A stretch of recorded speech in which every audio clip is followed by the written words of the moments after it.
하나님께서 이 아침에 우리에게 주시는 생명의 말씀은 구약 성경 에스겔 16장 1절로 6절입니다. 제가 가지고 있는 성경책으로 구약 성경 1169쪽입니다. 1169쪽 에스겔 16장 1절로 6절, 1절로 5절 제가 봉독하고 6절은 다 함께 합독하시도록 하시겠습니다. 16장 1절입니다. 또 여호와의 말씀이 내게 임하여 이르시되 인자야 예루살렘으로 그 가증한 일을 알게 하여 이르기를 주 여호와께서 예루살렘에 관하여 이같이 말씀하시되 내 근본과 내 난 땅은 가나안이요 내 아버지는 아모리 사람이요 내 어머니는 헷 사람이라. 내가 난 것을 말하건대 내가 날 때에 꼭 줄을 자르지 아니하였고 너를 물로 씻어 정결하게 하지 아니하였고 내게 소금을 뿌리지 아니하였고 너를 강보로 싸지도 아니하였나니 아무도 너를 돌보아 이 중에 한 가지라도 내게 행하여 너를 불쌍히 여긴 자가 없었으므로 내가 나던 날에 내 몸이 천하게 여겨져 내가 들에 버려졌느니라. 함께 있습니다. 내가 내 곁으로 지나갈 때에 내가 피투성이가 되어 발짓하는 것을 보고 내게 이르기를 너는 피투성이라도 살아 있으라. 다시 이르기를 너는 피투성이라도 살아 있으라 하고. 아멘. 하나님께서 오늘 우리에게 가장 복된 날을 우리에게 허락하여 주셨습니다. 새벽 예배에서도 말씀드렸지만 평범한 게 축복이에요. 큰일 안 당한 것이 축복이에요. 어떤 큰 기적보다 기적은 우리가 예수 믿고 이렇게 살아가는 것이 큰 기적입니다. 그러기에는 어떤 성편 속에서도 원망하거나 낙심하지 아니하고 기쁨과 감사함으로 하나님을 예배하는 우리 예배자들이 되시기를 주님의 이름으로 축복드립니다. 아멘. 우리 서로 인사하실까요? 주님의 이름으로 축복합니다. 주님의 이름으로 축복합니다. 주님의 이름으로 축복합니다. 아멘. 함께 예배드림이 저에게 참 행복입니다. 예, 오늘 에스겔 16장 1절로 6절 말씀을 통하여서 피투성이라도 살아있으라. 우리 한번 제목을 읽어볼까요? 시작. 피투성이라도 살아있으라. 예, 피투성이라도 살아있으라. 예, 오늘 성경을 보게 되어지면 이스라엘의 출생의 비밀에 대해서 너희들이 어떤 존재인지 아니? 라고 말씀하시면서 이 본문 말씀이 시작되어지는데요. 한번 보겠습니다. 1절, 2절입니다. 시작. 또 여호와의 말씀이 내게 임하여 이르시되 인자야 예루살렘으로 그 가증한 일을 알게 하여. 지금 이스라엘 백성들이 가증한 일을 벌이고 있대요. 그래서 주님께서 알기를 원하는데 그들의 모습이 어땠냐? 3절입니다. 3절 시작.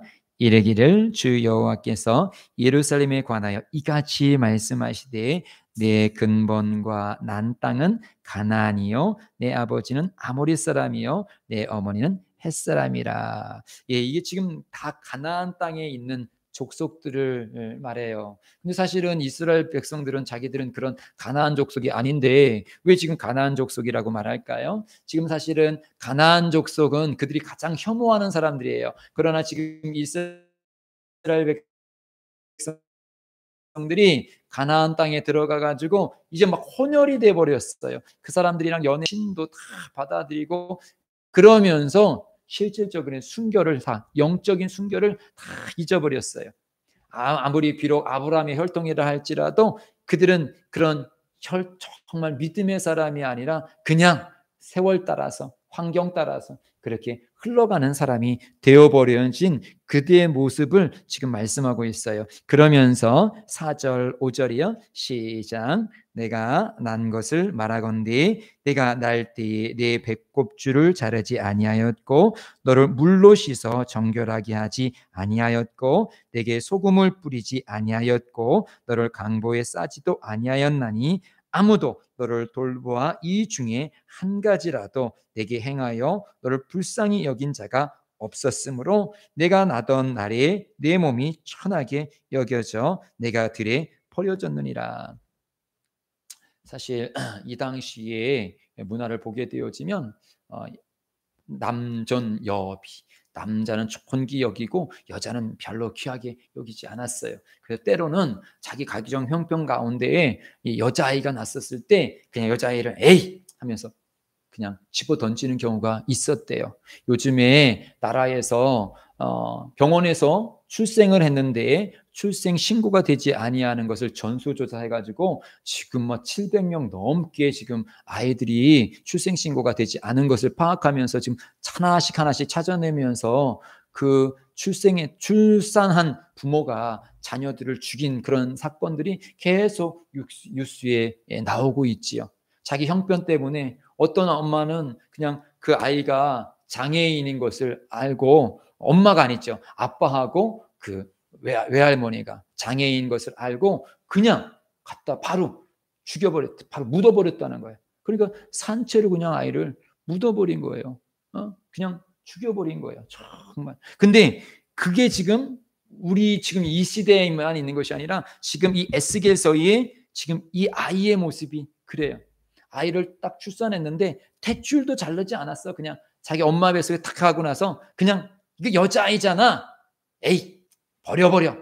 그래가지고 뭐 피를 닦거나 탯줄을 자르거나 뭐 강보로 싸거나 그런 최소한의 어떤, 그래도 누구라도 보면 길렀으면 좋겠다 하면서 이게 좀 이렇게 좀 닦아가지고 강보에 싸가지고 아기야 그래도 사람한다오 이렇게 길거리에 놓은 것이 아니라 에이 너는 죽어도 상관없어 그러면서 그냥 뚝 자르다마다 그냥 길거리에 버려버린 거예요. 그래서 이 아이가 막 울는데 피투성이인 거야. 다 피투성이어가지고 탯줄도 안 자르고 지금 막 아마 파리들이 막 득실득실 거리면서 이 아이는 막 죽어가고 있는 거예요. 지금 그런 상황이에요. 그런데 이 상황의 모습이 누구의 모습이냐? 오늘 우리들의 모습이더라는 것이죠. 이스라엘의 모습이라는 거예요.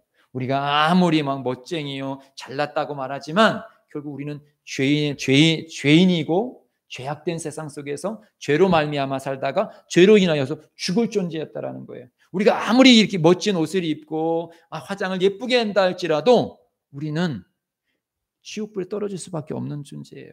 지금 비로 인하여서 어젯밤에 그제 많은 인명피해가 났어요. 잘 배우면 똑똑하면 그 막 산사태를 피할 수 있을까요? 그 물속에서 빠져나올 수 있을까요? 화장을 아무리 예쁘게 해도 지식이 아무리 많아도 소용이 없어요. 그렇게 닥쳐오는 환란 속에서. 근데 우리가 영원한 원죄 속에서 아무리 똑똑하고 아무리 종교를 열심히 갖는다 할지라도 그 죽음의 바다 속에서 헤어나올 사람은 아무도 없어요. 이 핏덩어리가 자기가 갓난 아이가 아무리 힘이 있으면 뭐합니까? 그 갓난 아이가 아무리 IQ가 높으면 뭐합니까? 그 갓난 아이가 할 수 있는 것은 아무것도 없어요. 그가 할 수 있는 건 딱 한 가지. 응애! 응애! 이거밖에 없어. 우는 거밖에 없어요. 응애 할 수 있는 거밖에 없어. 그리고 그렇게 죽어가는 것밖에 할 수가 없는 거예요. 우리도 아무리 멋들어지게 산다 할지라도 우리는 죽어가는 거예요. 어디로? 지옥을 향하여서 계속 끌려가는 거예요. 저희 어렸을 때 저희 큰 저수지가 저희 동네에 있었습니다.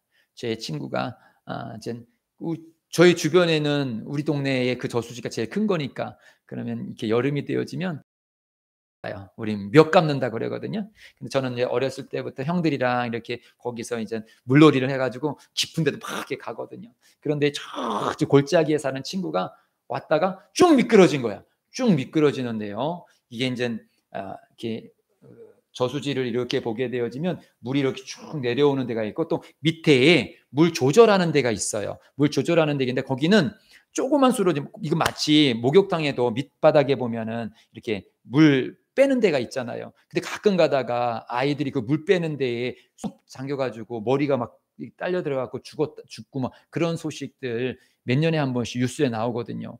그런데 그 친구가 쭉 미끄러졌는데 바로 또 거기에서 근데 애기가 뭐 쭉 들어가는 거예요. 그냥 한순간에 막 빨려 들어가는 거예요.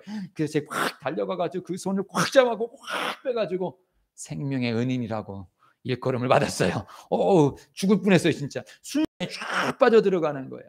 이번에 지금 우리가 가까이 제가 매일매일마다 지나가는 지금 오송 그 지하차도에 지금 많은 사람들이 매몰되어 있잖아요. 오늘 아침에도 KBS 뉴스에 보니까 거기 막 들어갔다가 막 거꾸로 나온 사람이 자기 블랙박스에 있는 것을 KBS에 이렇게 줘가지고 나왔는데 그냥 한순간에 그 밑에서 물이 확 차올라오는 거예요. 그러니까 거기서 차올라오는 시간이 3분이 안 걸린 거예요. 그러니까 버스에 있는 사람들도 물이 오네, 물이 들어오네 하면서 그냥 보면서 사실 죽어간 거예요. 그게 우리들의 인생인 거예요. 거기서만이 아니라 우리 인생이 죽음의 바닷속에 쭉 빠져드는데 아유 내 인생이 나이가 들어가네 그러면서도 우리는 정신을 못 차려요. 지금 이 아이처럼. 그런데 오늘 이젠 이 6절 말씀을 나누는 거예요. 6절 말씀입니다. 함께 읽습니다. 6절이요. 시작. 내가 내 곁으로 지나갈 때에 내가 핏두성이가 되어 발짓하는 것을 보고 내게 이르기를 너는 핏두성이라도 살아있으라. 다시 이르기를 너는 핏두성이라도 살아있으라고. 예, 그런데 지금 하나님이 내 곁으로 지나갈 때 그 아이는 어디 걸어갈 수도 없어요. 그냥 그 핏덩어리채 거기서 죽어가는 거예요. 그런데 임금이 지나가요. 어디로? 그 아이가 있는 곳으로. 핏덩어리로 죄악 세상 속에서 죽어갈 수밖에 없는 우리에게 예수님께서 찾아오신 거예요.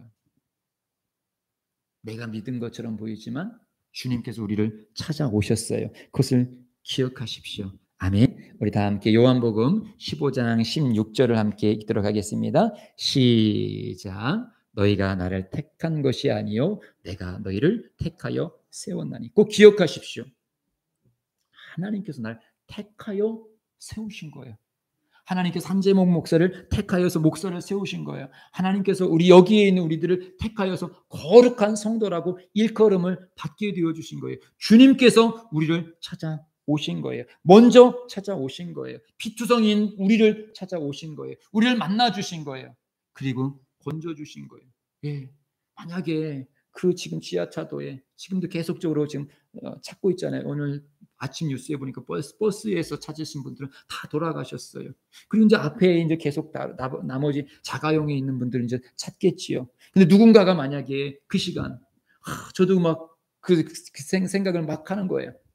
딱 어제 딱 그 시간이 제가 아침에 갈등하고 있었던 시간이거든요. 무슨 갈등? 어제 사무실을 제가 가야 되는데, 어제 토요일이니까 원래 안 가는 날인데, 주중에 못한 게 있어가지고 꼭 갖다 줘야 될 집인데 갖다 주신 거 있어가지고 갖다 줄 수밖에 없어가지고 딱 했는데 아침에 빨리 갔다가 와가지고 주일 준비를 할까 아니면 주일 준비를 다 하고 나서 오후에 갈까 이렇게 하다가 아침에 애들도 어차피 안 일어났으니까 빨리 밥 먹고 가려다가 안 되겠다. 조용한데 이때 빨리 말씀을 묵상해야 되겠다. 그러면 저는 사실 근데 딱 그 시간이 오늘 딱 체크해 보니까 딱 그 지금 사고가 일어난 시간하고 제가 밥 먹고 딱 매치가 되어지는 거예요. 그러면서 두 가지 생각하는 거예요. 하나는 그렇게 가지 않도록 막아주신 것에 감사한 거고 만약에 내가 거기 갔다라면 다른 사람들을 내가 구출해 줄 수 있었을까? 누군가가 막 거기서 빨리 뛰어나오세요. 뭐 하는 거예요? 빨리 뛰어나오세요. 뭐 그냥 가만히 있으세요. 그냥 차를 버리고 막 뛰어나오세요. 만약에 그렇게 했으면 3분이잖아요. 어쨌든 막 그냥 처벅처벅이라도 막 정신없이 나왔다라면 나올 수 있는데 우리가 사실 그렇지 못해요. 설마 그냥 뭐 제가 거기를 늘 가다 보면 항상 조금만 비가 와도 물은 살살 항상 거기가 이게 쭉 내려와 있어요. 쭉 내려와 있으니까 항상 비가 이렇게 이제 오면 항상 조금은 그러니까 늘 차들이 지나가는 길이에요. 그런데 어제도 그냥 이렇게 좀 들어오다 말겠지 했겠죠. 근데 원인은 그 옆에 있는 강이 그냥 확 범람해가지고 그렇게 그냥 순식간에 확 차버리니까 나올 400m래잖아요. 전체가 400m가 그냥 훅 차버린 거예요. 근데 지금 그 길을 지금 죽어갈 수밖에 없는 그 길을 만약에 예수님이 오셨다면 일어나 하면서 나는 안 나가려고 그러는데 막 잡아서 끌어오는 거예요. 너 여기 있으면 죽어 나와 하면서 주님께서 찾아오신 거예요. 우리는 고상하게 교회에 온 게 아니에요. 우리는 교회에 올 때 참 고상하고 예쁘게 오잖아요. 근데 사실 주님께서 막 끌고 오는 거예요. 때로는 내가 교회 가고 싶지 않은데도 불구하고 주님께서 끌고 오는 거예요. 그래서 사실은 여기 있는 우리들에게 다들 아픔들이 있잖아요. 이 아이에게는 출생의 비밀이 있는 것처럼 우리들에게도 다 비밀이 있어요. 아픔의 비밀이 있어요. 아픔의 상처가 있어요.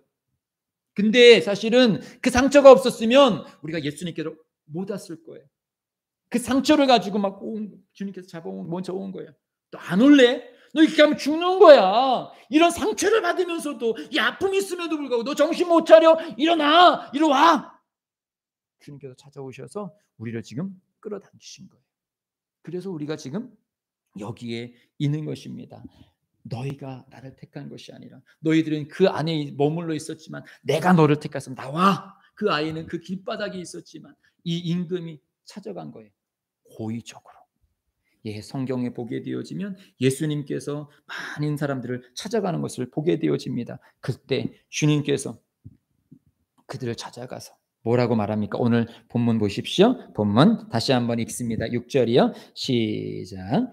내가 내 곁으로 지나갈 때에 내가 피투성이가 되어 발짓하는 것을 보고 살려달라고 막 하면서 막 발짓하고 있어요. 발짓하는 것을 보고 주님께서 보았어요. 우리가 아픔을 당하고 힘겨워한 모습을 주님께서 보고 계셔요.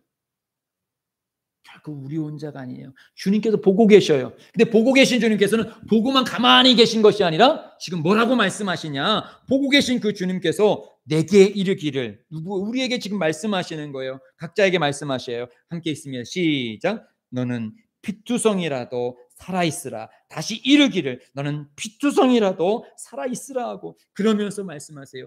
피투성이라도, 지금 피투성이에요. 뭐 그것도 그냥 깔끔한 것이 아니라 막 지저분하게 쫙하게 파리들이 막 달려들고 있는 그런 쫙쫙하는 모습이 있어요. 그런데 그 아이를 향하여서 선포하는 거예요.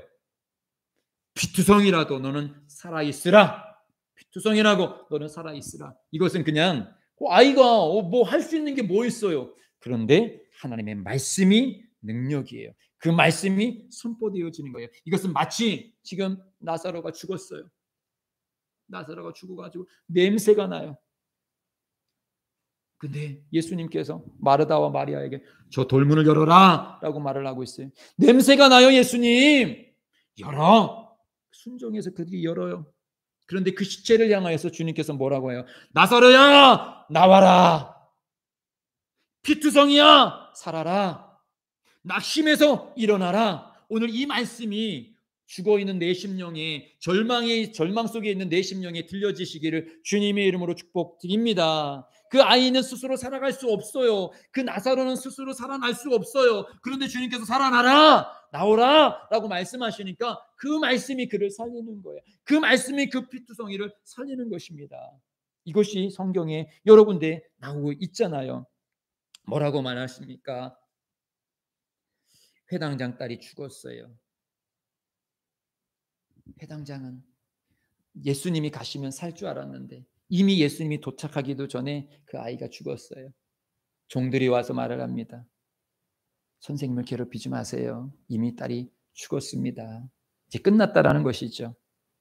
좀 더 우리가 빨리 뭔가를 했었으면 됐었을 텐데 이제 나는 다 기회가 지났어. 내가 할 수 있는 건 다 해봤더니 다 해봤어. 이젠 기회가 없어. 전에 열심히 기도했었으면 됐을걸. 전에 열심히 내가 했었으면 됐을걸. 지나가서 후회하면 뭐해? 이제 나는 다 지나갔으니까 이제 포기야. 그런데 그런 상황 속에서 아니, 가자. 주님께서 말씀하셔요. 가자. 그리고 갑니다. 그리고 아이에게 가요. 그리고 말해요. 아이가 자고 있다. 사람들이 막 비웃어요. 너희들도 가. 비웃은 사람 여기 오지 마. 가, 나가. 그리고 믿음 있는 사람, 부모와 제자들을 데리고 방문에 들어가요. 그리고 말합니다. 달리다 굼! 달리다 굼! 소녀야 일어나라 라고 말하니까 소녀가 잘 잤다. 일어나는 거예요. 주의 말씀이 달리다 굼! 하니까 일어나는 것입니다. 오늘 주님께서 절망 속에 있는 우리들을 향해서 달리다 굼! 하시는 거예요. 소녀야 일어나라 말씀하고 계셔요. 예수님께서 나인성을 가십니다. 그런데 나인성을 막 가고 있는데 장례 행렬이 막 와요. 그런데 그것은 과부인데 아들 하나밖에 없어요. 근데 그 아들이 죽었어. 이젠 살 소망도 없어. 내 전부였는데, 내 전부라고 생각하는 그 아들이 죽어버렸어요. 이제 살 의미도 없어요. 나인이란 말은 사실 기쁨이라는 것인데 그 여인에게서는 더 이상 기쁨이 없어. 절망이에요. 낙심이에요. 희망도 없어요. 아마 내가 죽었으면 차라리 내가 죽었으면 했을 거예요. 그렇게 절망의 행렬이 사망의 행렬이 지나가고 있어요. 그랬을 때 예수님이 스톱 멈춰. 그러고 나서 관을 보셔요. 열어봐. 죽은 시체를 열어봐서 뭐예요? 구경하려고요? 아니요. 청년아 일어나라. 청년아 일어나라. 주님께서 말씀하시니까 그 청년이 일어나더라는 것이죠. 오늘 주님께서 우리들에게 말씀하시는 거예요. 피투성이라도 살아있으라. 어떤 절망 가운데 있습니까? 피투성이라 너 살아있으라. 아니 너는 살 수밖에 없어. 내가 너를 살려줄게. 내가 너를 일으켜줄게 라고 주님께서 말씀하시는 거예요. 내가 너를 책임져 줄게 라고 말씀하시는 거예요. 넌 목숨만 잡고 있으면 돼. 의지를 갖고 있으면 돼. 아빠가 살려줄 거야. 하나님 아빠가 날 살려줄 거야 라는 그 믿음만 갖고 있으면 돼. 살려주는 것은 내가 살려줄게. 마르다야 마리아는 너희들은 돌문만 굴려면 돼. 살리는 건 내가 할게. 저 방문만 열으면 돼. 내가 네 딸을 살려줄게. 그 상여를 하는 그 관문만 열으면 돼. 내가 말을 할게. 그리고 내가 살려낼게. 주님께서 오늘 우리들에게 말씀하고 있는 것입니다. 순복음 예심교회를 향하여서 또 여기서 함께 우리 동역하고 있는 우리 사랑하는 성도들을 향하여서 오늘 어떤 피투성이와 같은 그 절망에 빠져 있습니까? 주님께서 말씀하셔요. 일어나라고 주님께서 말씀하고 있는 것입니다. 어제 우리가 시편 126편을 함께 묵상했지요. 우리 126편 5절 6절입니다. 함께 읽습니다. 시작. 눈물을 흘리며 씨를 뿌리는 자는 기쁨으로 거두리로다. 울며 씨를 뿌리러 나가는 자는 반드시 기쁨으로 그 곡식단을 가지고 돌아오리라. 예, 지금 피투성이와 같은 절망 가운데 있는 이스라엘 백성들이에요. 그들이 포로로 잡혀갔다가 이제 그들이 자기의 고향 땅으로 왔어요. 그리고 정말 먹을 거리를 가지고 왔지만 이거 우리나라의 보릿고개와 같은 거야. 뭐 지금 당장 먹을 것도 없어. 어찌됐든 지금 살아야 되는데 이거를 뿌리려니 지금 먹을 게 없고 안 뿌리려니 내일이 없어요. 또 뿌리러 나갈 때 새벽 예배도 말씀드렸지만 그때 상황은 그 곡식을 뺏어가려는 도적들이 있고 그래요. 그러니까 뿌리러 나가다가 농사를 짓다가 오히려 근데 무방비 상태이니까 확 쫓아와가지고 그 먹을 씨앗도 다 빼앗기고 사람도 목숨도 죽일 수 있어요. 그러니까 그들이 울며 눈물을 흘리며 나가는 것은 결단하며 나가는 거예요. 그래도 살아보리라. 미래를 위해서 투자하리라. 오늘 예배를 드리는 현장이 너무도 힘들 수가 있어요. 너무도 괴로울 수가 있어요. 지금 이 폭우에 피해를 당한 그런 교회나 그런 성도들이 지금 얼마나 힘들을까요? 자기 집이 폭삭 망했고 혹시 그 가운데 자기 가족이 이 참변에 당했다라면 얼마나 힘들까요? 그런데 지금만 눈물이 나면서도 불구하고 믿음의 사람은 눈물을 흘리면서 가만히 있는 게 아니에요. 피투성이라고 할지라도 다시 살아나야 돼요. 피투성이라고 그러날지라도 내가 아픈 건 사실이야. 힘든 건 사실이야. 그럼에도 불구하고 우리는 예배당으로 가는 거예요.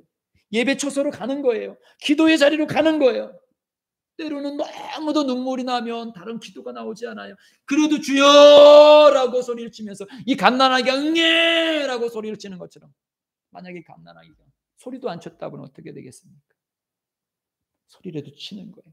눈물을 흘리며 씨를 뿌리는 자. 눈물을 흘리더라도 우리는 씨를 뿌려야 돼요.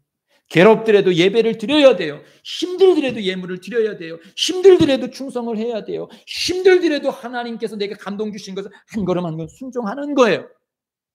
그러면 울며 씨를 뿌리러 나가는 자는 반드시 이게 중요해요.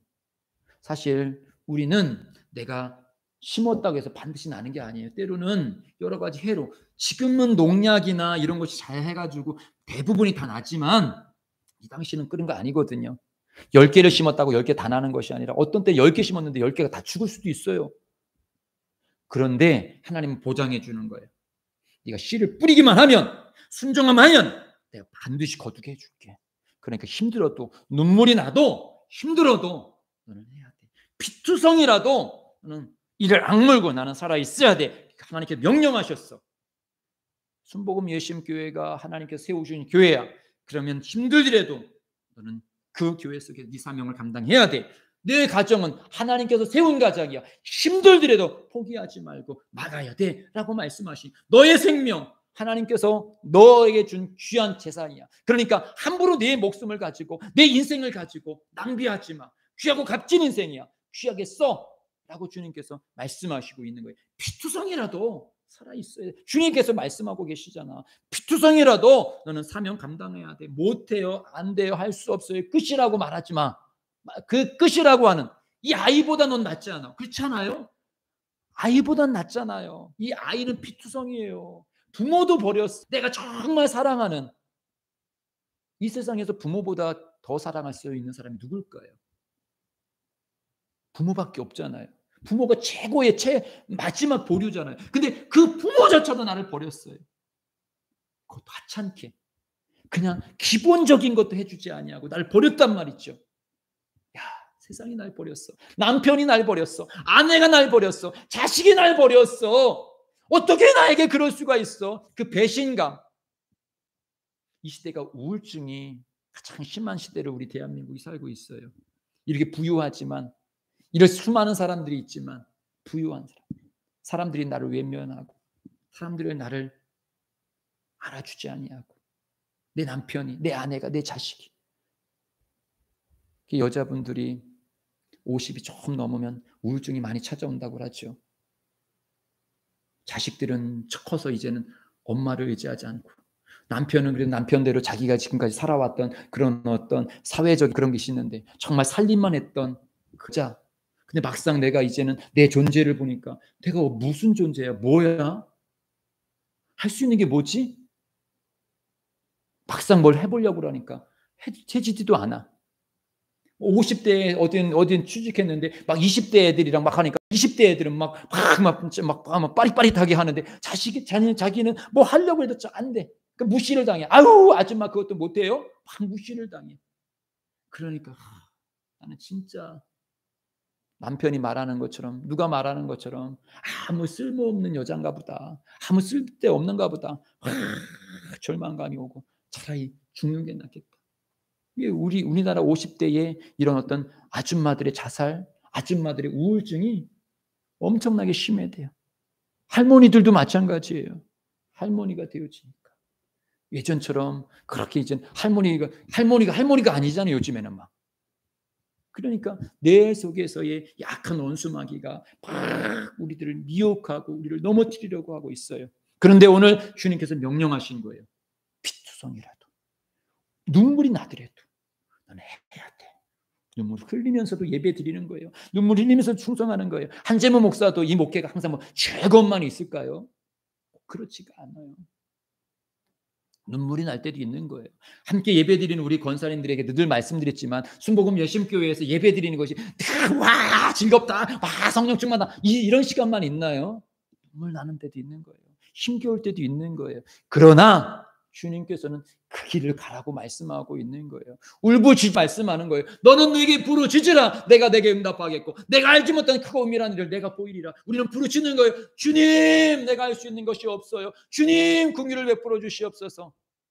근데 에스겔서 16장을 쭉 읽어보게 되어지면 주님께서 그 아이를 다 돌보셔요. 씻어주셔요. 옷을 입혀주셔요. 가락지를 끼우셔요. 공주처럼 대해주셔요. 그런데 또 타락해요. 그런데 그 타락한 그 공주를 하나님께서는 버리지 아니하셔요. 또 챙기시는 거예요. 그것이 우리들의 모습이에요. 지금까지 은혜 한 번도 안 받아본 적이 없으십니까? 있으시잖아요. 근데 어느 순간에 나는 은혜 한 번도 안 받은 사람처럼 그렇게 왜 하나 다른 사람들은 잘 되는데 내 인생을 왜 이렇게 꼬였어? 그렇지 않아요. 지금까지 하나님께서 얼마나 나를 보호해 주셨는데요. 아니 다른 목사들은 목회를 잘하는데 나는 왜 목회가 이래? 아니요. 그 가운데 하나님께서 저에게도 주신 은혜가 얼마나 많은지요. 지금 다시금 이 6절은 우리들에게 그것을 말씀하고 있는 것이에요.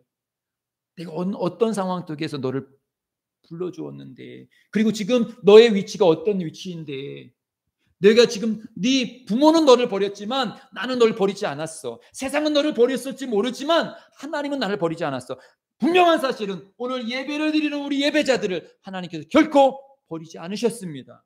그리고 우리 예배자들에게 말씀하셔요. 너는 피투성이라 할지라도 살아 있으라 라고 말씀하고 있는 것입니다. 우리 히브리서 말씀 함께 읽겠습니다. 히브리서 시작. 나의 의인은 믿음으로 말미암아 살리라. 또한 뒤로 물러가면 내 마음이 그를 기뻐하지 아니하리라 하셨느니라. 우리는 뒤로 물러가 멸망할 자가 아니요 오직 영혼을 구원함에 이르는 믿음을 가진 자니라.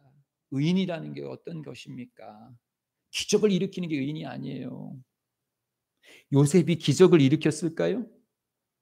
요셉을 보면 기적이 하나도 없어요. 근데 왜 요셉을 예수님의 예표라고 말을 할까요? 그는 고난 받았어. 그러다가 이젠 애굽의 총리 된 게 대단한 건가요? 아니요. 그는 용서의 사람이었고 순종의 사람인 거예요. 그는 고난이었을 때 뒤로 물러서지 아니하고 계속 순종하며 그 말씀에 순종하며 그 길을 걸어간 거예요. 그리고 결국 그 순종의 길 속에서 주님께서 뜻을 이루신 거예요. 우리도 마찬가지인 거예요. 이 갓난아기가 할 수 있는 것은 그냥 아빠 품에 안기는 거예요. 왕의 품에 안기는 거예요. 그게 전부인 거예요. 우리도 마찬가지예요. 우리는 그냥 주님 품에 안기는 거예요. 주의 말씀에 아멘하는 거예요. 그리고 순종하는 거예요. 그리고 요셉처럼 가는 거예요. 용서하라 말씀하시면 용서하시고, 네가 순종하라 말씀하시면 순종하는 것이고, 네가 입술로 고백하라고 하면 고백하는 거예요. 나의 의인은 믿음으로 말미암아 살리라. 또한 뒤로 물러가지 마세요. 사명 주신 것, 감동 주신 것 한 발자국이라도 순종하시는 거예요. 순종하는 거예요. 뒤로 물러가면 내 마음이 그를 기뻐하지 아니하리라 하셨느니라. 우리는 뒤로 물러가는 자는 멸망하는 자예요. 순종하는 자, 물러가는 자는 멸망하는 자니 오직 영혼을 구원에 이르는 자, 그는 앞으로 가는 거예요. 계속 앞으로 믿음으로 가세요. 지금까지 믿음으로 갔잖아요. 저는 우리 최정숙 권찰님이 지금 너무도 고통한 가운데 있어요. 우리가 함께 기도해 드렸으면 좋겠어요. 우리 권찰님 마음 약해지지 않도록. 참 고통이 오면 다 마음이 약해지는 것은 사실이에요. 주님께서 붙잡아 주셔야 돼요. 우리 권찰님이 끝까지 믿음 약해지지 아니하고 뒤로 물러 예수님 끝까지 마지막 올림픽 이 선수들이 마라톤을 달릴 때 마지막이 힘든 거예요. 마지막 스퍼트 내기가 힘든 거예요. 온 힘을 다 쏟아왔기 때문에 마지막 힘까지 내는 거예요. 그래서 우리 그 마라토너들이 그 꼬린점에 딱 도착하면 다들 쓰러져요. 왜요? 온 힘을 다 했기 때문에 그때까지 달리는 거예요. 쓰러질 때까지 달리는 거예요. 예, 히브리서 12장 4절 읽습니다. 시작. 너희가 죄와 싸우되 아직 피 흘리기까지는 대항하지 아니하였고, 주님께서 맞아, 너 지금까지 죄와 싸웠지, 믿음으로 이겨왔지. 근데 아직 피 흘리기까지 막 상처가 막 나는 거예요. 그럼에도 싸우고 가는 거예요. 지금 피투성이가 되어진 이 아이 속에서의 모습처럼 피투성이가 되었어도 주님께서 살아있으라. 아무 가치가 없고 버러지와 같고 쓸모없어 보인다 할지라도, 아니, 나는 너를 가치 있게 여기고 있어. 나는 너를 존귀하게 여기고 있어. 내가 너를 지명하여 세웠으니 너는 내 것이다 라고 주님께서 말씀하고 있어요. 누가 나를 가치 없다고 말합니까? 남편이요, 아내요, 자식이요? 아니면 내 속에서 네가 이룬 게 뭔데? 네가 한 게 뭔데? 네가 사는 이유가 뭔데? 하면서 나를 자꾸 참소하는 자가 있습니까? 그 누가 하는 거예요? 마귀가 하는 거예요. 주님은 뭐라고 말씀하십니까? 살아있으라. 피투성이가 있어야 돼서 살아있으라 라고 말씀하시는 거예요. 그리고 싸워. 피 흘리기까지 대항해. 그건 악한 원수 마귀가 하는 거야. 대항해. 질병도 대항해.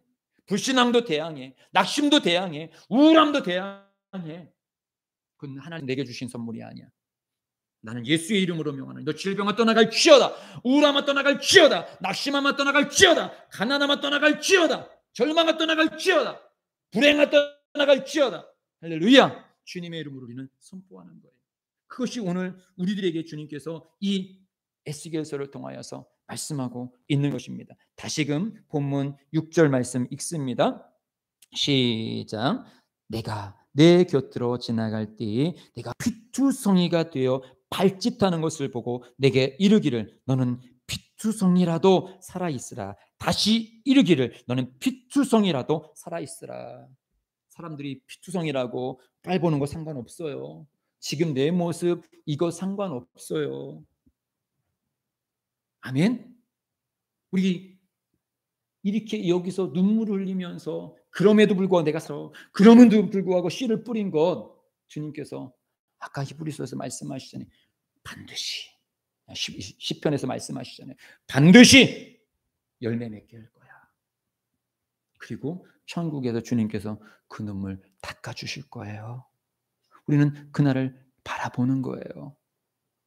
주님께서 우리 얼마나 사랑하시는지를 다시 기억하시기를 주님의 이름으로 축복드립니다. 뭐라고 말씀하셔요? 우리 성경책을 이렇게 보십시오. 뭐라고 축복하는지 9절 말씀을 읽겠습니다. 9절 시작. 내가 물로 내 피를 씻어 없애고 내게 기름을 바르고 10절이요. 수놓은 옷을 입히고 물돼지 가죽신을 신기고 가는 배로 두르고 모시로 덧입히고 폐물을 채우고 팔고리를 손목에 끼우고 목걸이를 목에 걸고 코걸이를 코에 달고 귀걸이를 귀에 달고 화려한 왕관을 머리에 씌우나니 이와 같이 내가 금, 은으로 장식하고 가는 배와 모시와 수놓은 것을 입으며 또 고운 밀가루와 꿀과 기름을 먹음으로 극히 곱고 형통하여 황후의 지위에 올랐느니라.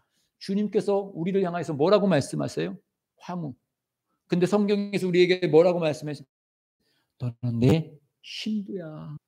너는 내 신부야.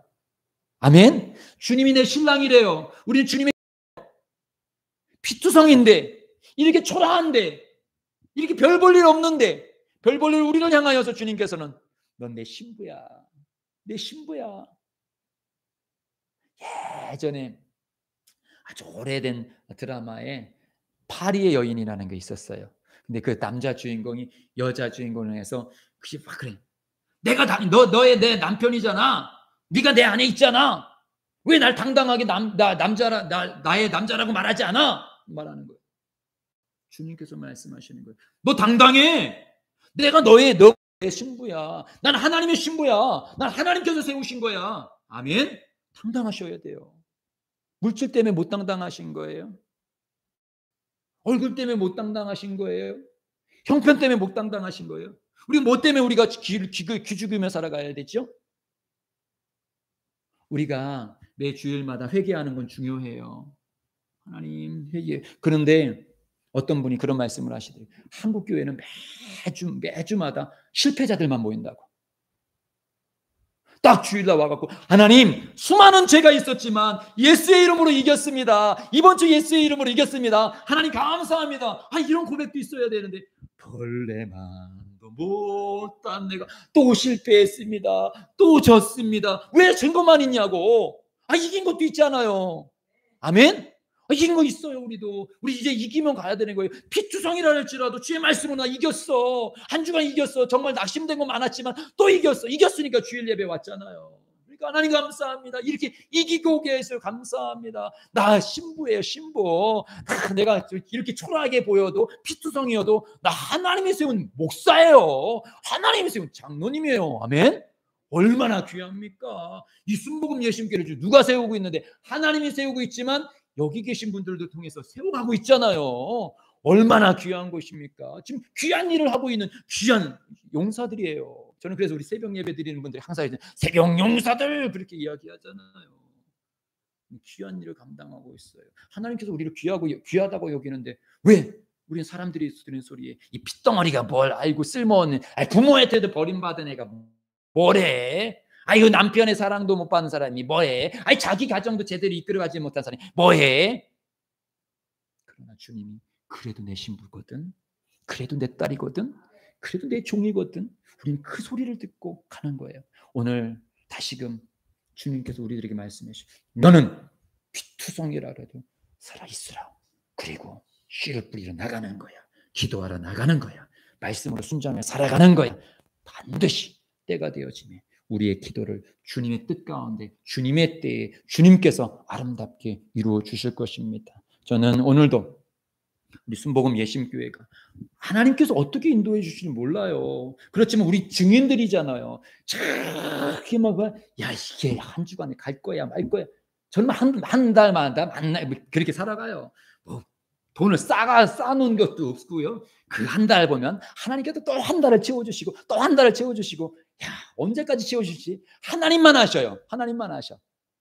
근데 벌써 그렇게, 사실 제가 그래서 오늘 이렇게 묵상해 봤어요. 내가 지금까지 내 목회를 시작해가지고 물질적인 여유가 있었는지 한번 볼까? 전도사 때부터 쭉 보니까 없었어. 항상 없었어요. 그러면 우리 성도들이 있었을 때, 그때는 재정 우리 집사님이 봤거든요. 그때도 다시 또 생각해보면 그때도 사실 없었어. 그때도 우리 재정 집사님이, 아이고 목사님 그 다음 달이 이자 어떻게 내야 될지 좀 고민이에요. 뭐 그런 소리 딱 한 3개월 4개월. 그래서 제가 그때 아마 교만했던 것 같아요. 야, 우리 교회도 헌금이 이렇게 들어오네? 깜짝 놀랐어. 아이고, 헌금 얘기했다가 그때 우리 아마 김정욱 권사님도 아실 거예요. 우리 다른 집사님이 야, 우리 재정을 이렇게 쓰면 막 그때부터 또 재정 이야기 나오고, 아이고. 그리고 나서 박살났어요. 그래서 야, 이 재정은 하나님께서 해주는 거나. 그래서 이번 주 중에도 말씀드렸지만 아마 하나님께서는 요 정도의 목회가 제게 최고인가 봐. 그렇다고 해서 뭐 제가 그냥 뭐 이렇게 가자는 것은 아니지만 낙심하지 마는 것은 맞아요. 낙심하지만 안 돼. 사람들이 뭐라 할지라도 이것이 주님께서 맡겨준 사명이라면 기쁘게 가는 거예요. 감사함으로 가는 거예요. 할렐루야. 우리 예심교회 성도들도 우리 교회는 좀 초라해 이렇게 하지 마셔요. 하나님께서 내게 맡겨주신 귀한 전이잖아요. 내 가정에 대해서도, 내 남편에 대해서도, 내 자녀에 대해서도 하나님께서 쓰신다면 쓰시는 거죠. 그렇죠? 할렐루야. 이제 말씀을 마무리하겠습니다. 사실 이번 주에 묵상을 하면서 시편 126편을 묵상하였고, 또 우리 권사님께서 아파트에서 한 분을 만났다고 하는 그 사람에 대해서 말씀하시면서 저에게 기도를 부탁한 한 성도가 있었습니다. 그래서 그 성도를 묵상하고 또 이 126편을 묵상하면서 다시금 내 마음속에서 이 피투성이라는, 그러면서 에스게스를 찾으면서 이것이 우리들 다 모습이다. 그렇게 믿었던 남편이, 그렇게 믿었던 자식이, 그렇게 믿었던 사람들이 우리를 배신하고 갔을 때, 그러면서 막상 나 홀로 서려고 했을 때 너무 초라하고 연약한 그런 가운데, 그런 모습이 오늘 이 에스겔서에 나온 이 핏덩어리, 그런데 모두 다 버렸고 가치 없다라고 말하는데 하나님만은 그렇게 말씀하셔요. 넌 살아야 돼. 넌 내 왕후야. 신부야. 오늘 순복음 예심교회가 하나님이 세운 교회야. 이 사랑하는 성도들이요, 하나님께서 사랑하는 귀하고 값진 존재란 이것. 그래서 우리는 다시 하나님의 명령을 듣고 사시길 바랍니다. 담대하게 사시길 바랍니다. 기쁘게 사시길 원합니다. 남편이 뭐라 하든, 아내가 뭐라 하든, 자식이 뭐라 하든, 때로는 내 속에서 뭐라 하시든 진리의 말씀을 붙잡고 살아가자. 기쁨으로 살아가자. 할렐루야. 우리 예심 가족들이 다시 기쁘게 살아가며 맡겨진 사명 감당하는 축복의 백성들이 되시기를 주님의 이름으로 축복드립니다. 우리